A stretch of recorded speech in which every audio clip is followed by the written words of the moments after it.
The Fight Club started in the back of a dimly lit warehouse, a place where nobody asked questions, and only the brave or foolish dared to enter. Nathan had never been much of a fighter, but he was tired of the monotony of life, tired of feeling like he was just drifting.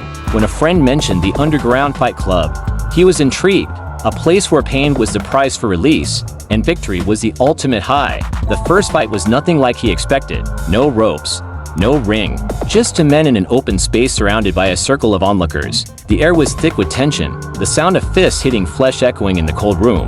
Nathan barely had time to react before his opponent lunged at him, and he felt the sting of a punch that made his head spin. But then, something shifted inside him. The adrenaline, the sharp sting of pain. It felt real in a world that had become numb. He fought back, driven by something primal, something that had been buried deep inside for years. He wasn't fighting for glory or money, but for himself, to prove that he could feel alive again.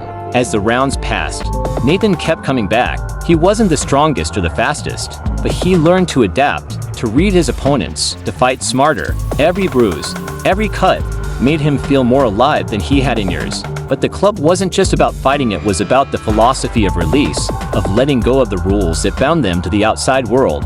The people in the club weren't just looking for a fight, they were looking for freedom, a way to escape the pressures of their everyday lives. One night, as Nathan stood in the center of the ring, bruised and battered, he saw something he hadn't noticed before: the emptiness in the eyes of the fighters. They were all chasing something, but none of them knew what it was. As the final bell rang, signaling the end of the fight, Nathan walked away from the ring, realizing that the Fight Club wasn't what he needed. It was an escape, a temporary high, but it didn't offer the answers he was searching for. The real battle wasn't in the ring, it was in his mind, in his soul. And so, he left the Fight Club that night, stepping into the unknown, with the realization that the true fight was just beginning.